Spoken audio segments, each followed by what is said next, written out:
Salve, salve nação! Saudações rubro-negras! Temos aqui um corte da imprensa falando de Flamengo e Atlético Mineiro. Jogaço amanhã às 20h30 no Maraca. E vai estar lotado, né, cara? Antes do jogo teremos a apresentação para a torcida de Saul e também do Emerson Royal. A galera que vai lá no Maraca amanhã vai ver de perto o Saul e Emerson Royal, tá bom? Bem, temos aqui também um assunto sobre o Bruno Henrique, galera. Infelizmente, né, saiu aí uma notícia não muito boa para o Bruno Henrique, para a nossa torcida. E eu vou trazer aqui também as atualizações do caso Bruno Henrique. E vamos falar também de Emerson Royal, como que ele joga, né? Então, o vídeo é bem completo. Fica aí até o final, deixa o like, se inscreva e ative o sininho. Quero dar os créditos para a ESPN Brasil, link na descrição como créditos. Vamos lá. Rock and roll? Ó! Uhul! Confronto de dois clubes forjados em crises, mas por motivos distintos. Não, a crise acabou, foi embora. Bem distintos. A conta bancária delimita um oceano de distância entre Flamengo e Atlético Mineiro, adversários deste domingo, às 8h30, no Maracanã. No rubro-negro, crise se faz em casa. Passou por Pedro e Felipe Luiz, a De La Cruz e o Dr. José Luiz Runco. As vitórias recentes amenizaram o caldeirão, mas o pacotão de reforços de milhões é quem mais sustentou o ambiente. A diferença entre os clubes ficou bem clara nesta sexta-feira, com a materialização de um reforço internacional no Ninho do Urubu. Saul chegou, vestiu a camisa 8, astro internacional, com passagens pelo Atlético de Madrid, Chelsea, seleção espanhola. Um movimento financeiro gigante do Flamengo para encorpar ainda mais o seu elenco. Tú cuando ves, por ejemplo, a Flamengo competir en el Mundial de Clubs, creo que te hace sentirte orgulloso de pertenecer a este club, porque al final los valores que tiene el club son muy importantes. Yo he tenido la suerte de tener una grandísima carrera y ahora me gustaba estar donde yo quisiera. Estoy aquí porque quiero estar aquí, no por otra cosa. Entonces me siento muy identificado con el club, con Felipe, con el entrenador, con los compañeros, con lo que he visto en estos días, con lo que he visto desde fuera. Y por eso estoy aquí, a pesar de haber tenido muchas otras ofertas de Europa, económicamente incluso mucho mejores. Decidí venir aquí con mi familia y poder intentar dar el siguiente paso en mi carrera y ser un paso mejor, no hacia atrás, sino hacia adelante. O pacotão europeu ainda conta com Carrascal, talvez Samuel Lino e Emerson Royal.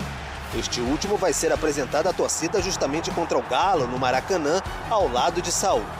No Atlético também há contratação. Biel, atacante ex-Sporting de Portugal, ele pode até fazer a estreia, mas encontra um clube afundado na crise.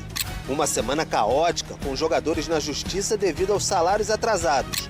O investidor Rubens Menin tenta amenizar a situação com um aporte financeiro, mas o Galo vai chegar abalado ao Maracanã. Sim, foi uma semana atípica. Eu, particularmente, nunca tinha passado por uma situação assim, foi a primeira vez. Confesso que vem muitas dúvidas à cabeça, né? Você, na noite que antecede o jogo, você fica com muitas dúvidas de quem escalar, por que escalar ou não escalar. Então, é uma dificuldade enorme. E a gente, no meio disso, ainda saiu bem, que não perdeu ninguém. Mas tem consequência, cara, tem consequência. O confronto deste domingo vai ser o primeiro de 3 entre os times nas 2 próximas semanas. Primeiro brasileiro, depois reedição da final da Copa do Brasil de 2024. Agora pelas oitavas, Flamengo e Atlético Mineiro, cada qual com sua massa, com seus objetivos e as voltas com crises por motivos absolutamente diferentes.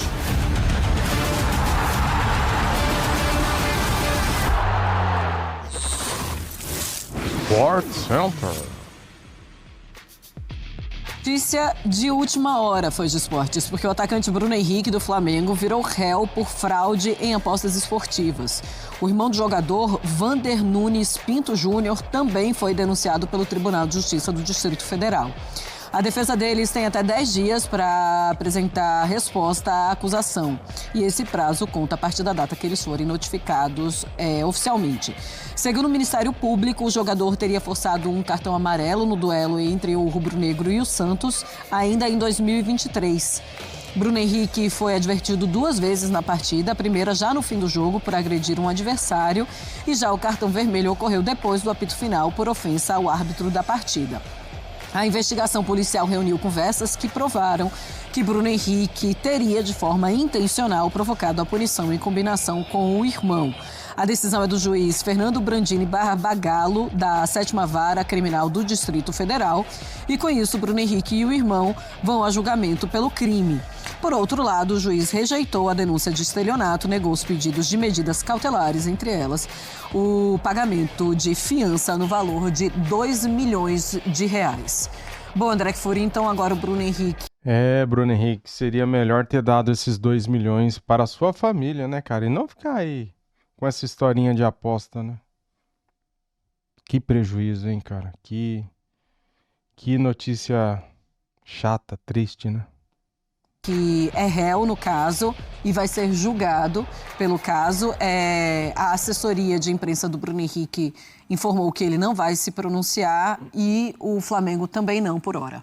Pois é muito triste, né?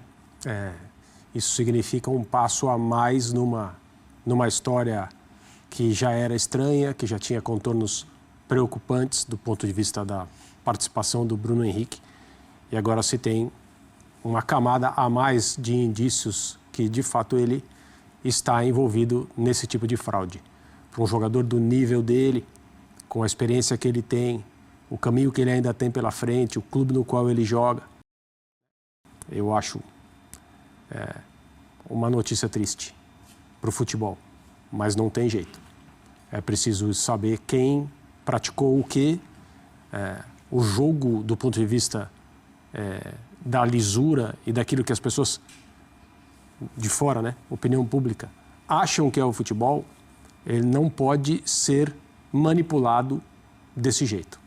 E aí todo mundo que manipulou precisa passar pelo mesmo tipo de investigação e, consequentemente, pela mesma punição que os jogadores envolvidos.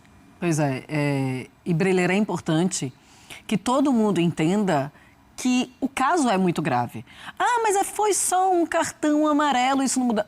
Muda. Não pode. Isso é, sim, interferir no jogo. Isso é proibido. Então, é importante que todo mundo olhe tudo o que acontece em relação, principalmente depois que chegaram as bets e as apostas.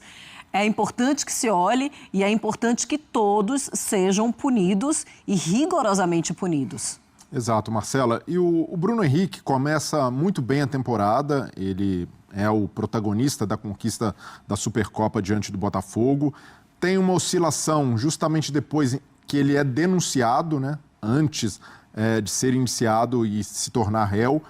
Durante o Mundial, parece que há uma virada de chave, né? Aquele jogo contra o Chelsea, em que ele também decide. A partir dali, o Bruno Henrique começou a jogar mais, a ser mais participativo, a estar mais ligado nos jogos. E agora vem mais uma notícia pesada para ele, porque para o Bruno Henrique assimilar esse tipo de notícia também é um peso. Mais uma vez, o nome dele volta a ser atrelado a algo negativo e que pode acabar com a carreira dele, né? Ele corre o risco de ser banido do esporte e até de ser condenado criminalmente. Eu não acredito que essa notícia vá mudar o status dele no Flamengo, porque desde o princípio o Flamengo diz que respeita o princípio da presunção de inocência, que o Felipe Luiz iria avaliar ali se o Bruno Henrique sentiria, né, no aspecto emocional essa notícia, mas que também respeitaria o direito do atleta de se defender, o que é um argumento legítimo, né? O Bruno Henrique se tornou réu, mas ainda não foi condenado, né, não foi julgado por isso. Mas esse caso do Bruno Henrique, né, deixa também a necessidade de os clubes, nessa era das apostas, criarem mecanismos e protocolos de atuação em casos como esse. Claro. Porque eu fico imaginando uma situação em que um atleta fosse denunciado, mas não tivesse o peso técnico que o Bruno Henrique tem no elenco, a idolatria dele, a importância no elenco, fosse um jogador coadjuvante. Seria muito mais conveniente o clube afastar, até para não trazer esse tipo de noticiário para o dia a dia. Mas como é o Bruno Henrique, dificilmente isso aconteceria. E, de novo, não questiono a legitimidade do respeito à presunção de inocência, mas os clubes precisam ter um protocolo de compliance, de integridade, para atuar nesses casos e não ficar só ali, depende do jogador ou depende do técnico, do dirigente para avaliar.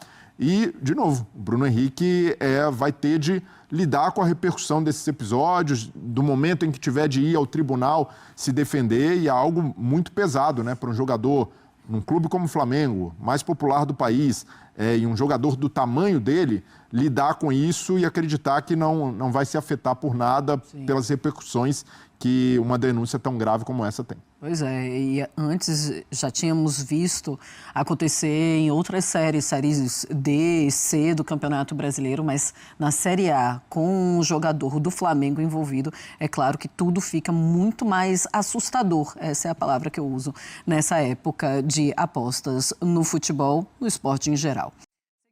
O Sport Center, vamos falar de Flamengo e agora do Emerson Royal, que é um novo reforço do Flamengo. O Wesley vai embora mesmo para Roma e temos os números do jogador. Conheça então o brasileiro que está fechado com o Flamengo, lateral direito, tem 26 anos. Ele passou pela Ponte Preta, pelo Atlético Mineiro, pelo Betis, Barcelona, Tottenham e estava no Milan desde 2024. Pela Seleção Brasileira, 10 jogos. Então, em 2024, 2025, pelo Milan, 26 jogos, 22 como titular, minutos dele por jogo, 71,8. Não teve nenhuma participação em gols. Matheus Carreira está aqui, do Data ESPN, e vai analisar o Emerson Royal para você, torcedor. Fala, Carreira, tudo bem? Tudo bem, Marcela. Boa noite. Bem-vindo. Muito obrigado. Boa noite, Marcela. Boa noite, Breiler.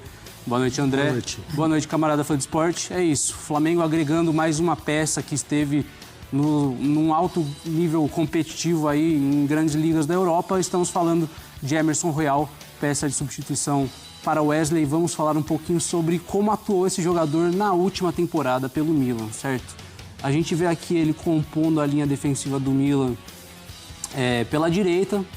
Ele é um cara que toma muito cuidado ao proteger a sua zona. A gente vê aqui a zona dele em amarelo, ele alinhado com seus companheiros, mas protegendo a zona correspondente à tarefa dele. Aqui ele cerca, aí tem um encaixe dentro da zona. A gente vai ver que ele é um cara que tem comunicação também, porque ele vai fazer uma troca aqui, um outro jogador vai para a zona dele, ele já orienta e já troca aqui com o volante, a famosa cobertura, né? Vai, cerca, e aí a gente vai ver uma questão muito latente no jogo dele, que inclusive foi motivo de destaque dele entre os laterais da Série A, que é vencer duelos, né? Ele é um lateral de boa imposição física e aí ele progride, faz a equipe progredir muito baseado nisso, em recuperar a bola e já acionar jogadores de frente. Ele não é um cara que, por exemplo, nessa temporada foi um cara que carregou muito a bola em direção à área adversária. Aí a gente vê aqui a perda de posse do Milan e ele muito disciplinado, que vai voltar para compor a linha defensiva aqui junto dos seus companheiros. E aqui a gente vê ele em destaque e a região onde ele mais atuou aqui. Nessa região um pouco mais do corredor central, aqui onde essa mancha está mais forte. A gente vê relativamente pouca chegada ali perto da área, perto da linha de fundo. Por quê? Porque ele preferiu armar jogadas, conectar passes mais por trás do que conduzir essa bola em direção ao ataque, se associar através de tabelas para chegar ao fundo. Não foi isso o que a gente viu no Milan ano passado. O perfil de passe dele, inclusive, é mais desse aqui que a gente vê agora. Um passe mais de segurança, é um cara que participou muito ativamente de passes de circulação de posse do Milan nessa temporada, mas isso não quer dizer que ele não tenha a capacidade de encontrar seus companheiros através de passes verticais. Aqui a gente vê o que eu vinha falando. Ele tem a opção de, por exemplo, de fazer uma tabela com ultrapassagem para cá, mas não. O que ele vai preferir fazer é isso aqui. Até por questão de característica do Milan também é bom que se diga. Ele vai encontrar esse passe por dentro. Ele não faz isso com muita frequência, mas isso não quer dizer que ele não faça. Até por isso, ele é um cara... E tem que ver também que é a instrução do treinador, né, cara? Cada treinador tem o seu método, o seu estilo de jogo, né? Em comparação com os laterais da Série A, é um cara que teve um aproveitamento de passe bastante alto, de 90%. Mas por quê? Porque o perfil de passe dele é um perfil de passe um pouco mais seguro. E aqui a gente vê a questão dos duelos vencidos também, primeiro entre os laterais da Série A.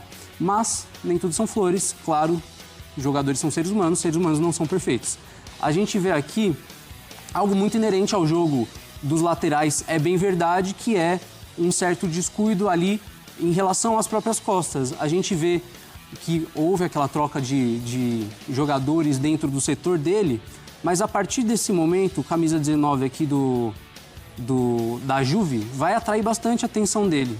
E o que vai ocorrer é que o jogador que inicialmente na jogada estava sob guarda de Emerson Royal, vai ficar aqui, ó.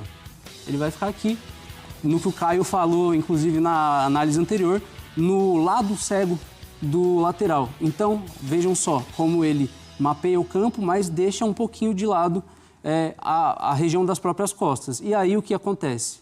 Ele vai ser atraído pela bola e pelo jogador um pouco mais para dentro do campo. Esse espaço às costas vai aparecer. E aí, gol da Juve. Isso vai ocorrer também nesse lance seguinte. Mas gol assim acontece todo dia, em todo lugar, né, cara? Isso daí não vai ser nem o primeiro nem o último, né?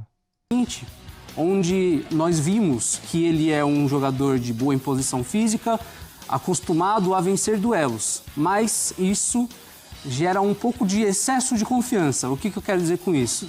Aqui a gente vê jogadores do Milan que teriam condição de apertar o Lautaro, fazer ele se precipitar com a bola, e o Emerson Royal poderia ter ficado cobrindo o Di Marco aqui. Mas não é isso que acontece. Ele confia muito no embate dele, ele vai para cima tentar interceptar essa bola, tentar fazer o desarme, desprotege as próprias costas, vai sair o gol da Inter de Milão. Puta merda, hein? A análise tática aqui é mais para mostrar os defeitos do Emerson Royal, cara. Aí é foda, hein? É um jogador de muita experiência, assim como tem sido o perfil que o Flamengo tem trazido nessa janela. Vai agregar em pontos que o Wesley não tinha, por exemplo, mas também não tem certos pontos que o Wesley tem. Vamos ver, então, como vai ser esse encaixe do Emerson Royal no decorrer da temporada do Flamengo. Maravilha, Carreira. Muito obrigada, então, pela análise. Emerson Royal, que é o novo lateral do Flamengo. Ele chega para substituir o Wesley, que vai para Roma. Galera, temos aqui a chegada de Emerson Royal ao Rio de Janeiro. Vamos ver como que foi essa chegada. Deixa eu soltar aqui.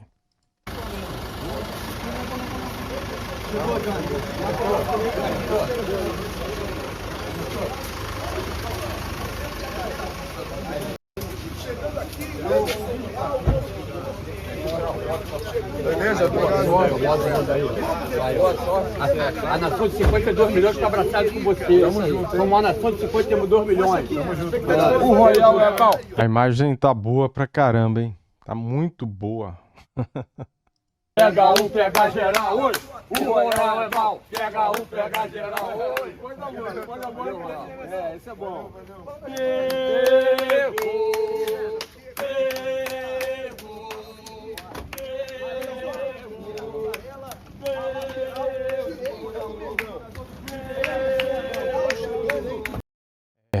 Foi o que eu consegui, galera, de imagem aqui da chegada do Emerson Royal. Escalação do Flamengo. Matias Vinha deve ser titular contra o Atlético Mineiro. Plata e Alan voltam, então o Flamengo tem reforço contra o Atlético Mineiro, galera.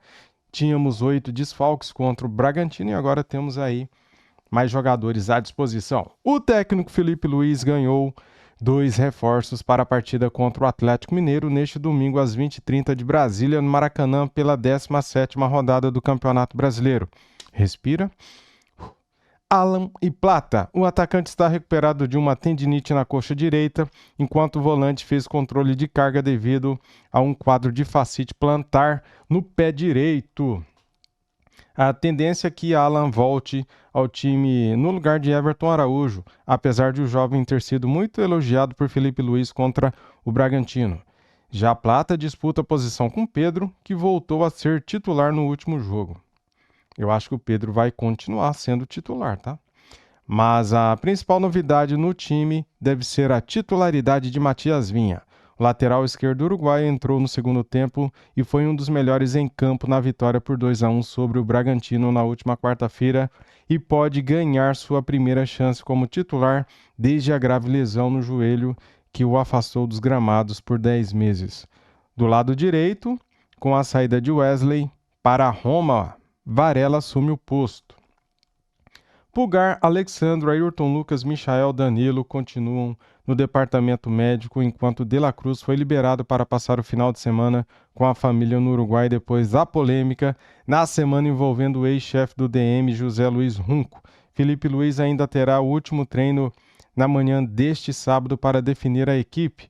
Uma provável escalação tem Rossi, Varela, Léo Ortiz, Léo Pereira, Vinha, Alan, Jorginho, Arrascaeta, Luiz Araújo, Bruno Henrique, Plata ou Pedro, tá? Tem essa dúvida aí. Este será o primeiro de uma sequência de jogos contra o Atlético Mineiro. O Flamengo vai jogar 3 vezes contra o Atlético, né, cara? Quase que em sequência, né? São 2 jogos, né? Um dia 31 de julho, né? Pela Copa do Brasil, e o outro dia 6 de agosto. E um amanhã, né? Dia 27, 31 e 6. Então o Flamengo vai jogar aí 3 vezes contra o Atlético Mineiro. A mesma coisa vai acontecer com o Internacional, galera. O Flamengo pega o Internacional na Libertadores e também no Brasileiro, bem no meio, tudo junto. Então vai ser uma sequência de jogos aí múltiplos, né? Bem, espero que vocês tenham gostado do vídeo. Se não gostou, paciência, faz parte. Nem todo vídeo é do jeito que a gente quer, né? Você espera uma coisa, é outra. E isso faz parte da vida, nem tudo é perfeito. Tamo junto, saudações, deixa o like, se inscreva e ative o sininho. Valeu, fui!